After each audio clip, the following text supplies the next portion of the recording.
As I get older, something I'd really like to be doing is going to places that aren't surfed as much, aren't explored as much. We're out in the middle of nowhere here. It's like the Serengeti of the ocean. We set out to be ready for everything, and we brought along all the toys to play along the way.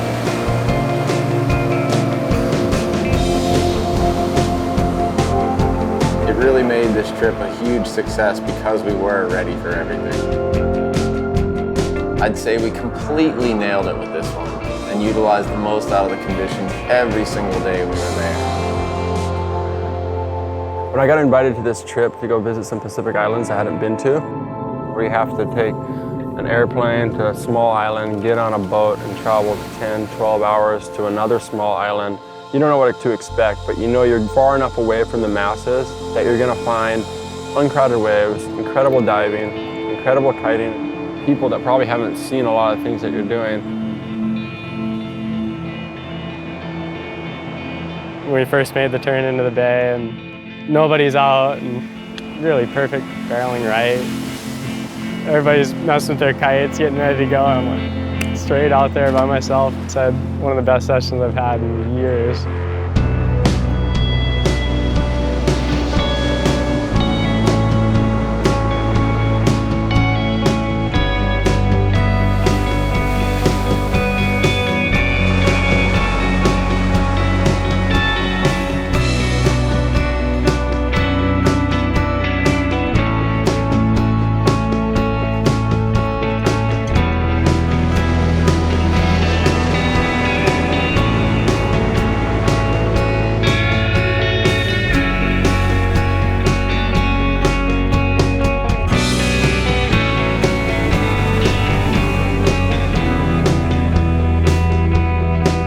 As surfers and kite surfers, we rely so much on the weather and conditions. And when we first got out on the water, it was kind of a challenging kite session.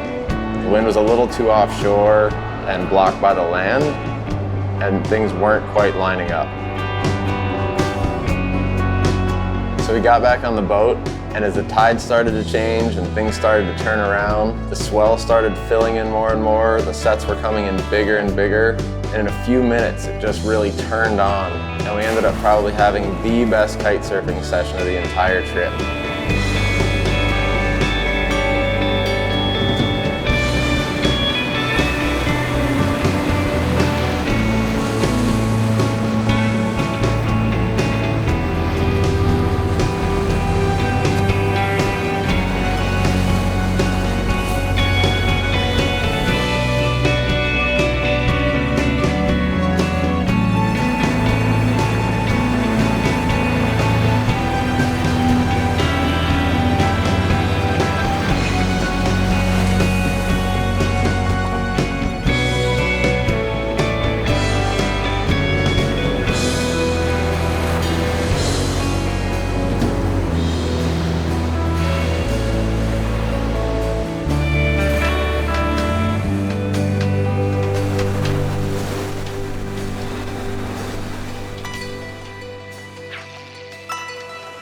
The fishing on the trip was absolutely mind-blowing.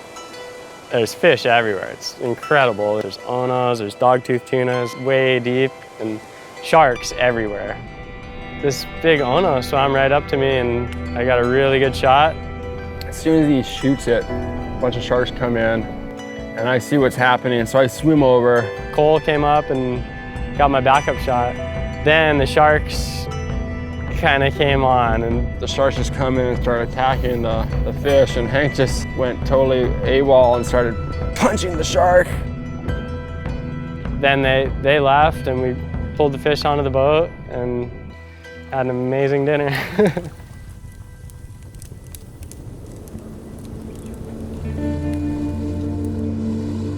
I mean, we spent one afternoon with the local people on this one atoll, and they were super excited to see us because they hadn't seen kiting before.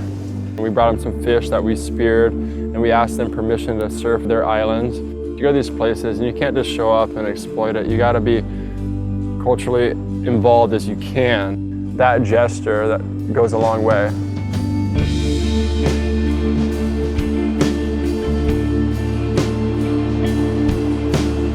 Bringing the hydrofoil on this trip became an important and pivotal piece of gear to have. It allowed for a unique way to explore the locations we were at, as well as providing an insane amount of fun on the water on days when you couldn't go regular kiteboarding. Foil just allows you to get so much more time on the water.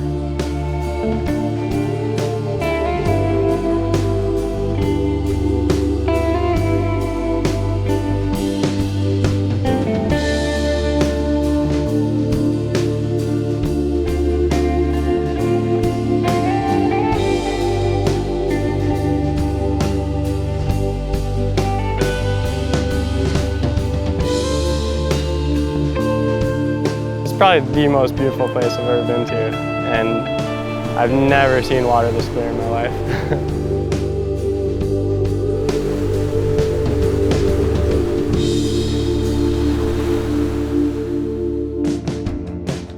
Because we set out to make the most of what was there, we ended up scoring about 1,000% more than any of us could have ever expected.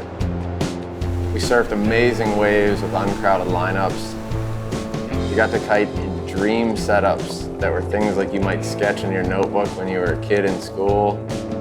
We fished, we dove and spearfished in some of the most fruitful waters that I had ever seen, and all along the way had an outstanding adventure with a great group of people.